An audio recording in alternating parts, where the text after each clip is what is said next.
예수님이 우리와 함께 하신다는 것은요, 예수님의 일에 우리가 따라가는 거예요. 제자된 우리가 예수님이 섬세하게 일하심을 알아차리지 못하면 우리를 통한 예수님의 사역은 제약받습니다. 예수님이 이렇게 하길 원하는데 난 내 마음대로 살 거야. 난 내가 끌리는 대로 살 거야. 내가 하고 싶은 대로 시간과 에너지와 도를 쓸 거야. 그러면 예수님은 무시당하는 거예요. 그럼 어떻게 됩니까? 네 마음대로 해라 이렇게 되는 거예요. 그렇지 않겠어요? 뭔가 우리가 파트너십이 돼서 함께 할 때는 서로 듣고 호흡을 맞춰야 되지 않겠습니까? 방향을 같이 가야 되지 않겠습니까? 근데 난 너랑 네가 가는 방향 싫어. 난 내 마음대로 할 거야. 내 마음대로 살겠다라는 거예요. 그럼 그것은 신앙생활이 아닙니다. 신앙생활은 내 마음대로 살면서 복음 복대로 발겠다는 게 아니에요. 신앙생활은 주님과 똑바로 그 방향에 맞춰서 함께 가겠다는 것입니다. 함께 가겠다면 어떻게 돼요? 들어야 돼요. 소통해야 됩니다. 부부가 함께 한 방향을 보고 가는데 소통 안 해요. 서로 안 들어요. 서로 말하지 않아요. 싸울까 봐. 그럼 그것은 함께 가는 사람들이 아니에요. 그리고 만약에 그것이 피곤하다면 우리는 고민해야 됩니다. 이 피곤함을 어떻게 기쁨과 열심으로 바꿀까? 이렇게 고민을 해야지. 피곤하니까 안 들어. 내 마음대로 살 거야. 부부가 결혼하기 전에 너무 사랑했어요. 근데 결혼해서 한 방을 쓰는데 너무 코를 골아. 너 코 골았는데 잘 못하겠다. 그럼 어떻게 해결해야 돼요? 또 나가 해야 돼요? 각방 쓸까? 그럼 제일 편하죠. 꿀잠 자죠. 근데 몸이 멀어지면 마음이 멀어지는 거예요. 그럴 때는 고민을 하고 연구를 해야 돼요. 야, 네가 코를 너무 많이 고니까 내가 수면의 질이 떨어진다. 근데 이건 네 잘못이 아닌 것 같다. 내가 귀마개나 이런 헤드폰 좋은 걸 좀 사야 되겠다. 그러든지 아니면 네 코는 수술해야 될 거다. 병원 가자. 그래서 우리가 섬세함이 피곤하다면 이걸 어떻게 피곤함을 좀 기쁨과 열심으로 바꿀까 하는 방향으로 가야지. 피곤하니까 하지 마. 이거 그냥 우리가 손대지 말자. 이거는 굉장히 패배주의적이고 발전이 없는 사람들의 선택의 습관들이에요. 다시 한번 말하지만 견인 안에 속하는 성도는 일상의 삶 속에서도 성령님이 동행하십니다. 그리고 그 동행하는 삶 속에서 그 섬세한 예수님의 인도와 이끄심이 있습니다. 그리고 두 번째, 우리가 성령의 인도와 이끄심을, 섬세함을 놓치면 여러분 우리는 가룟 유다처럼 될 수 있어요. 그게 무슨 얘기냐? 마귀가 틈탑니다. 본문 3절에 이런 말씀이 있어요. 열둘 중에 하나는 가룟이라는 부르는 유다에게 사탄이 들어가니 그래요. 열두 제자는 예수님이 견인의 삶으로 인도하는 하나님의 나라로 부름받은 사람들이에요. 아주 특별한 사람들입니다. 예수님의 열두 제자는 우리가 생각하는 것 이상으로 굉장히 귀한 사람들이에요. 왜냐하면 예수님이 불렀으니까 직접. 그렇다면 그 중에 가룟 유다를 예수님이 너 앞으로 3년 후에 나 팔아먹어라 그러려고 부르셨겠어요? 그럼 예수님 나쁜 분이죠. 그렇지 않습니다. 가룟 유다가 갖고 있는 뛰어난 능력, 정치적인 능력, 좋은 머리, 그것을 통해서 뭔가 이 더 큰 하나님의 사역을 이루러 가는 그 계획 속에서 부름받은 사람이에요. 그래서 예수님의 제자 중에 세리가 있었어요. 마태라고 하는. 그럼에도 세리한테 돈을 안 맡기고 가룟 유다한테 돈을 맡겼어요. 얼마나 셈이 빠르면. 그리고 그는 정치인적인 사역을 일을 했기 때문에 정치적인 머리가 있었어요. 만약에 그런 얘기를 해요. 가룟 유다가 예수님의 올바른 제자가 됐으면 정치에 있는 굉장히 윗사람, 높은 사람들을 전도를 했을 거다. 그게 가능한 사람이다라고 얘기합니다. 근데 어떻게 됐습니까? 그 좋은 머리로 예수님을 파는 데 역할을 하잖아요. 그럼 배신한 거예요. 그러니까 뭔가 예수님의 그 견인의 그 부르심의 길에서 벗어난 거예요.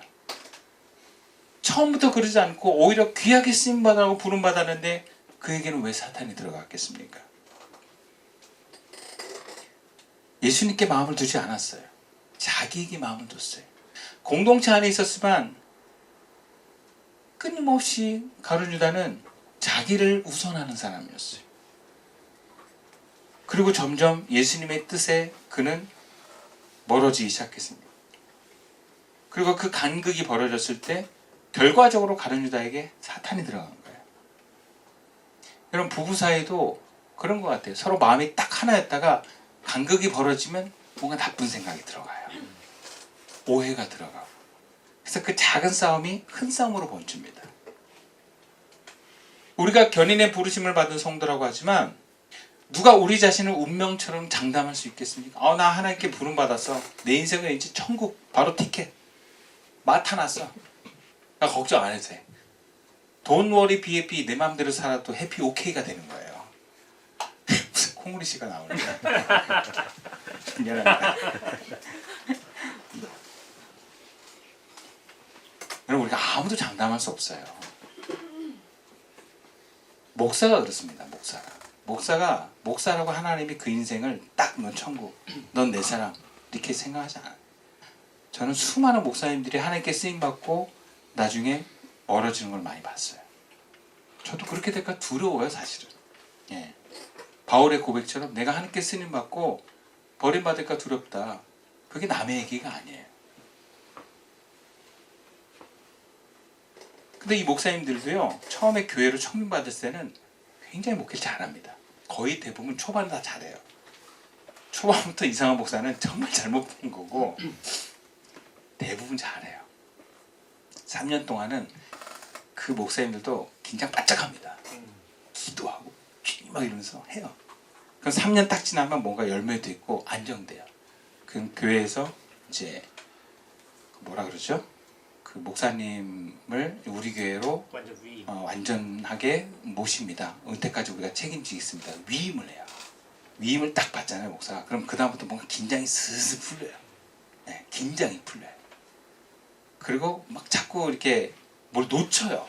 네, 까먹고 뭔가 어떤 사건이라도 그것에 대한 하나님의 어떤 사인을 늘 깨닫지 못해요. 그냥 인간적인 일로 치부하고 그냥 뭐 그럴 수도 하고 그냥 넘어가요.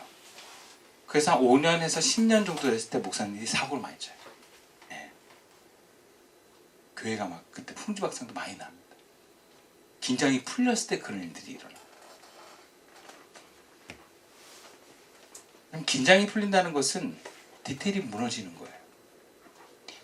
신앙인으로 긴장이 풀려서 성령의 감동이 묻어지고 견인 안에서 벗어나 디테일이 묻어지면 그럼 그 사이에 마귀가 들어옵니다. 생각으로, 감정으로 마귀가 들어와요. 저는 뭐가 맛있다, 커피를 잘 낸다 그러면 좀 가보는 편이에요. 비결이 뭘까? 근데 굉장히 좋았던 집이 나중에 가면은 바뀌어 있는 집이 많아요. 근데 놀라운 게 주인만 몰라요. 손님들은 다 알아요. 맛이 변했다. 주인만 몰라요. 왜 사람들이 안 오지? 경제가 나빠서 그래. 이렇게 가요. 근데 옆집은 되게 잘 돼요. 근데 주인이 자기 실력이 묻어있다는 걸 인정을 안 해요. 레시피도 똑같고 바뀐 게 없는데 왜 이러지? 사람들은 맛이 달랐다는 걸 알아요. 그리고 안 가요. 저도 안 가요. 근데 제가 가는 커피집이 있는데 저희 안국동에 그 집이 굉장히 유명한 집인데 저 유명한 줄 알고 다 가진 않아요. 근데 매주 가요. 가면서 매주 확인해요. 근데 가끔 약간 이런 건 있어요. 사람이 너무 많을 때는 좀 급하긴 해요. 그래도 이게 유지가 돼요. 근데 최근에도 그게 너무 좋아서 제가 막 칭찬을 했어요. 그다음부터 사장님 커피는 이 가게는 한결같아서 참 좋습니다. 근데 그 사장님이 결혼식을 하는데 하루 전날까지도 일하더라고요. 그 긴장이 그 친구는 놓질 않아요.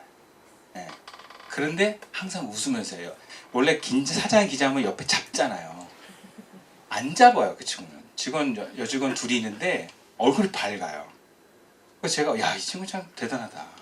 그래가지고 최 목사님하고 얘기해가지고 우리 축의금 드렸어요. 네. 난 당신 인정한다. 그런 마음으로 축하한다고. 당신 남이 아니라고 이제 그런 마음으로 들었어요. 참 배울 점이 많더라고요. 그래서 최 목사님도 늘 얘기해요. 저 사람님은 긴장이 항상 있어요. 건강한 긴장인 것 같아요. 텐션 항상 유지해요. 커피 맛이 좀만 이상하잖아요. 같이 이렇게 보고 있는데 전 잘 모르는데 그게 기계 이렇게 나오는데 뭔가 좀 고르지 않을 때가 있대요. 바로 버려요. 버리는 걸 아까워하지 않고. 사람들이 줄 서 있는데도 이게 막 급하게 하지 않아요. 기다리게 하는 한이 있어요. 그 나름대로의 그 노하우와 그 철칙. 근데 무엇보다 그 긴장이 저는 참 보기 좋아요. 예전에도 말씀드렸지만 손흥민에게 인터뷰를 했을 때 손흥민이 그런 얘기예요. 사람들이 아시아에서 온 인터뷰였는데 당신 긴장 안 하는 것 같다. 근데 손흥민이 그래. 자기가 엄청 긴장한다 그래. 자기가 경기를 할 때마다 정말 긴장을 많이 한다. 단지 나는 그 긴장을 즐길 뿐이다. 그런 얘기 하더라고요. 여러분, 우리가 하나님이 우리에게 주신 긴장은요, 굉장히 좋은 거예요. 그리고 이 긴장은 우리로 하여금 더 우리를 생명력 있게 합니다. 본문 13절 말씀이에요. 그들이 나가 그 하신 말씀대로 만나 유월절을 준비하니라 그래. 근데 세 번역에는 뭐라고 번역을 했냐면 그들이 가서 보니 예수께서 말씀하신 그대로였다 그래. 그러니까 제자들이 말도 안 되는 예수님 말씀에 순종을 해서 그냥 길 가는 그 물동이 사람들 쫓아가지고 이렇게 예수님 말한 대로 말하고 딱 보니까 예수님이 말씀하신 그대로 2층에 큰 방이 쫙 있는 거예요. 그때 느낌이 어떻겠어요? 말씀하신 그대로다. 와, 이분이 하나님이구나. 와, 이분의 말을 더 들어야 되겠구나. 그런 신뢰가 오지 않겠습니까? 디테일한 건 그래요. 주님이 우리에게 주신 디테일은요, 더 듣고 싶은 말씀이에요. 내가 더 따르고 싶은 길이에요. 뭔가 나를 피곤하게 하고 힘들게 하는 게 아니라 나를 더 생명력 있게 하고 더 하고 싶게 만드는 것입니다. 그래서 가끔 제가 우리 교인들한테 이걸 해보실 수 있겠습니까? 봉사를 권하는데 그 봉사에서 조금이라도 짜증이나 불편함을 느껴지면 제가 딱 그만두게 해요. 왜? 하나님으로부터 오는 감동은 그렇게 끝나서는 안 되기 때문에. 하나님으로부터 온 감동의 순종은 이거구나 하고 기쁨으로 감당을 해야지 그게 막 피곤하고 억지면 거기에 마귀가 들어와요. 그래서 멈추는 거예요. 근데 그걸 기쁨으로 여기고 보람으로 여기고 영광으로 여기잖아요. 그러면 더 하나님께 일을 맡길 수 있는 거예요. 왜? 그러면서 더 신앙과 하나님에 대한 신뢰가 높아지기 때문에 그래요. 제자들은 예수님의 주도적인 유월절 준비에 대한 지시를 따랐습니다. 근데 그러한 일들이 기적 같은 일들인데 주님이 말씀하신 대로 다 되는 경험을 한 거예요. 견인 안에 있는 성도들이 디테일을 놓치지 말아야 되는 이유가 바로 이러한 일들을 우리가 반복하고 경험하게 될 때 우리는 주님을 더 신뢰하면서 주님께 더 가까이 가게 될 줄로 믿습니다. 그렇게 주님께 감탄하고 또 주님께 놀라고 주님을 신뢰하게 되는 거예요. 우리 집에 아들이 하도 자전거가 사고 싶다 그러길래 기도하면서 하나님께 맡겨보자. 그러다가 어떻게 하다가 자전거를 결국 당근에서 살라 그랬는데 못 사고 있던 중에 우리 교인 중에 한 분이 자전거를 사줬는데 당근에서 살려고 하는 자전거가 너무 비싸. 더 좋아. 우와 그래. 야, 그래서 하나님 너 사준 거다. 근데 요번에 또 막 노트북이 막 하고 있는데 막 팍팍 꺼지는 거야. 네.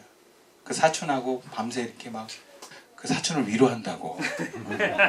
외국에 있는 혼자거든요. 그 사촌을 위로하고 격려한다고 막 열심히 오라고 하는데 막 노트북이 열받아가지고 팍팍 꺼지는 거야. 얼마나 안타까워서 너무 안타깝다. 근데 얘가 안 꺼지는 노트북을 생각하니까 요즘 또 노트북 비싸요. 그래가지고 그냥 우리 그냥 데스크탑으로 좀 저렴이로 한번 가보지 않겠냐. 근데 아빠가 컴퓨터 잘 모른다. 예전에 너에게 자전거를 선물했던 그 삼촌하고 한번 상의를 해보자. 근데 자전거를 선물했던 그 삼촌에게 막 얘기를 하니까 그 삼촌이 나 지금 노트북 새로 구입해서 지금 내가 쓰던 데스크탑을 팔아야 될지 뭐라 해야 될지 모르겠는 그 상황이 있는데 기도해보겠다 그러더라고요.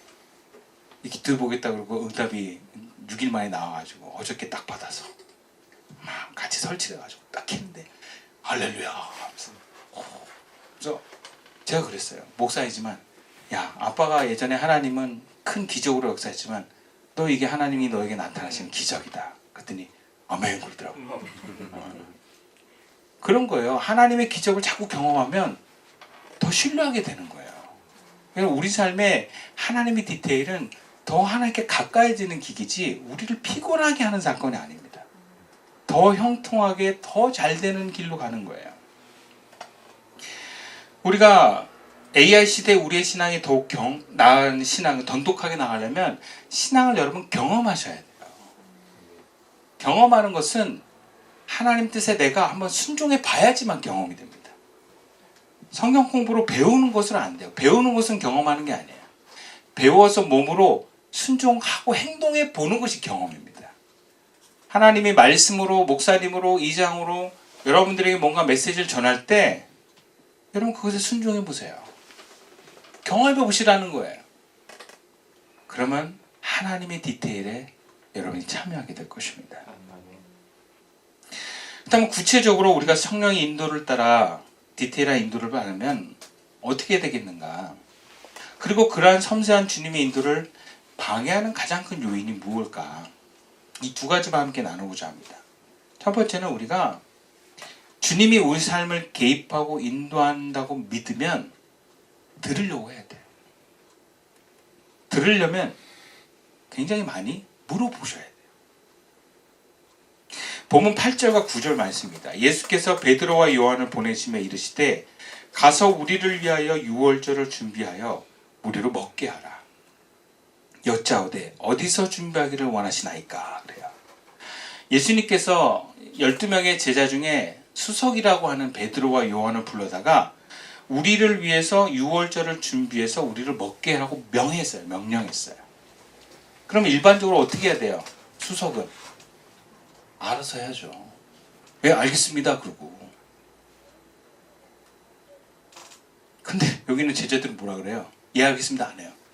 어떻게 해야 돼요? 어떻게 해야 돼요?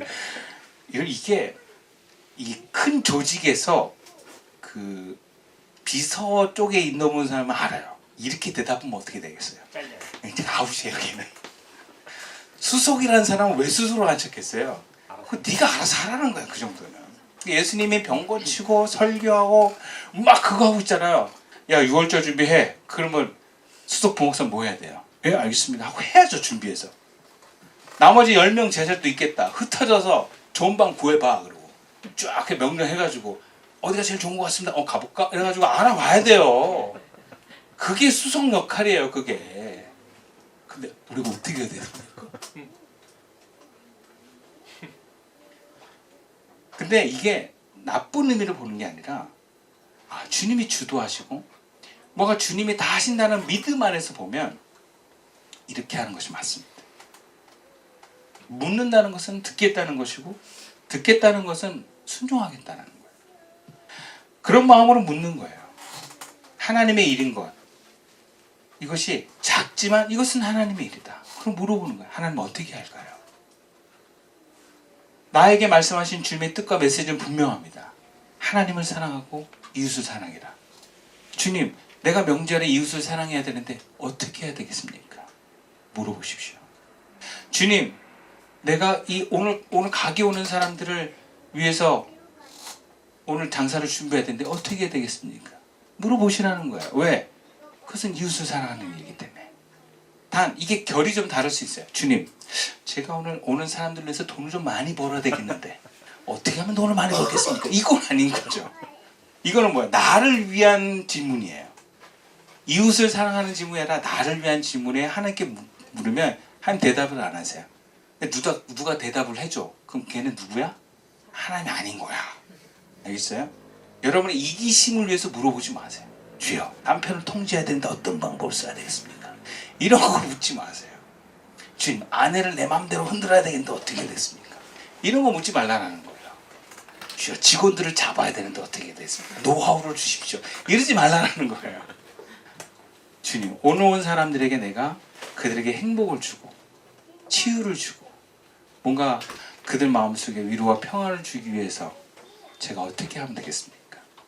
혹은 막 커피를 하는데 주님 어떻게 하면 더 맛있는 커피를 내릴 수 있겠습니까? 그런 섬세함의 질문을 주님께 드려보세요. 저도 이번 명절 때 주님께 물어보면서 했어요. 오늘 저희 집 명절이 참 큰 사건이긴 해요. 항상 뭐가 터질까 시한폭탄 같은 그런 순간들이었기 때문에 이번에도 무사히 뭐 이런 것도 있었지만은 그냥 무사히 기도만 할 게 아니라 내가 행동을 해야 되겠다. 그래서 주님께 물어보면서 하나하나 해나갔어요. 힘들었지만 그래도 잘 지나간 것 같아요. 그래서 우리는 주님께 물어보는 거예요. 주님 어떻게 할까요? 그리고 그 들은 것에 순종하는 것입니다. 주님이 야 너 이렇게 해라. 근데 에이 그건 아니죠. 다른 거 뭐 이렇게 얘기하지 마세요 하는 거예요. 그냥 주님 말씀하시면 예 알겠습니다. 저 물동이 가는 사람 따라가. 이거 물동 가서 얼마 많은데 누구 따라가라는 거예요? 이러지 말라는 거예요. 그냥 주님이 말씀하신 대로 감동을 주면 죄가 아닌 이상 그냥 해보세요. 또 이번 주에 주님이 뭘 이제 장인 장모님 댁에 어떤 선물을 해라. 그리고 부모님께는 어떻게 해라. 그런 감동이 오더라고요. 근데 솔직히 좀 아까웠어요. 저 명절은 또 목사님 상영도 나오고 얼마나 감사합니까? 그러면 이거는 인마이 포켓 아주 좋은 귀한 머니예요. 아내한테 보고 안 해도 되는 굉장히 귀한 머니예요. 저를 위해서 할 수 있는, 저를 위로하고 뭔가 이렇게 격려할 수 있는 굉장히 귀한 자금이거든요. 근데 이거를 주님이 돌아오지 않는 곳을 향해서 흘려보내라는 건 참 마음이 안타까운 거예요. 그래도 무슨 좀 하는 거예요. 아버님, 어머님 명절 용돈 드립니다. 드리고 장인 장모님 막 과일 같은 거 막 경과를 막 집집마다 막 하나씩. 솔직히 좀 아깝지만 막 완벽하게 할렐루야 하지 않았어요. 저도 갈등하면서 하는 거예요. 그러면서 하나님 나라 이루어가는 거예요. 그러다 보면 또 주님이 뭔가 이렇게 은혜 주시고 그러면서 그래 하면서 선순환으로 가는 거지. 뭐 처음부터 완벽하지 않습니다. 뭐 완벽해 난 순종할 거야 이런 만 갖지 마세요. 아까워도 그냥 참고 해보는 거예요. 흔들려도 주님의 뜻이니까 해보는 거예요. 두 번째는 우리가 이런 순종하고 주님의 뜻을 따라가는 과정에서 뭔가 조심해야 될 게 있습니다. 본문 2절과 3절 말씀이에요. 대제사장과 서기관들이 예수를 무슨 방도로 죽일까 궁리하는 이는 그들이 백성을 두려워함이었더라. 12 중에 하나인 가롯이라고 하는 유다에게 사탄이 들어갔다. 왜 대제사장과 서기관들이 예수님을 죽이려고 합니까? 두려워서. 백성들이 두려우니까 뭔가 그들한테는 함부로 못하고 뭔가 몰래 이거 해야 되겠는데 이 두려운 마음에서 사탄이 들어가는 거예요. 그리고 바로 그 뒷절에 뭐라고 합니까? 12 중에 하나인 가룟 유다에게 사탄이 들어갔다. 두려운 마음을 가룟 유다인 그 마음에도 저는 있었다고 봅니다. 그리고 사탄은요 사람이 두려워하면 들어가요. 견인의 섬세한 성령과 동행을 방해하는 가장 큰 요소가 여러분 두려움이에요. 그것도 하나님을 두려워하는 게 아니라 사람을 두려워하고 이것은 곧 내 자신이 어떻게 될까 두려워할 때 하나님의 섬세함을 떠나버립니다. 그리고 보면 우리가 죄 짓는 그 모든 내면의 중심에 두려움이 있는 경우가 많아요. 버림받을까 두렵고 초라해질까 봐 두렵고 망할까 두렵고 비난받을까 봐 두려워하는 그 마음. 그 두려워하는 마음 속에 다들 두렵게 하는 대상을 피하고 내가 피할 수 없으면 그 대상을 통제하고 이용하고 그것이 바로 가룟 유다의 마음이고 이 당시 종교 지도자들의 마음이었어요. 하나님이 아니라 내 자신이 어떻게 될까 봐 두려워하는 마음은 하나님과의 연결고리를 끊어버립니다. 여러분 두려움을 조심하십시오.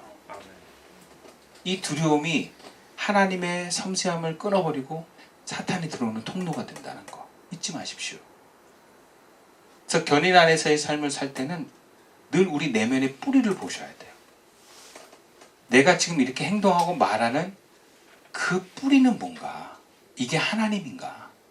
아니면 나의 두려움인가? 잘 분별하셔서 이것이 하나님으로부터 온 것이 아니라면 멈추실 수 있어야 돼요.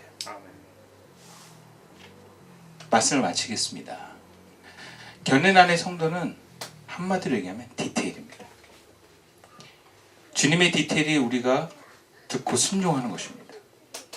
내 마음이 깨끗한 사람, 거룩한 사람만이 그 섬세함을 놓치지 않을 수 있습니다. 그리고 그 주님의 디테일에 소망을 품은 자만이 그 말도 안 되는 그 소리에 순종할 수 있습니다.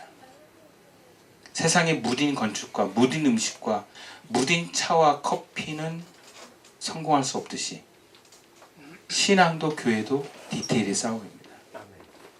그 길을 저와 여러분이 함께 이뤄나갈 수 있기를 주님의 이름으로 축원드리겠습니다. 기도드리겠습니다.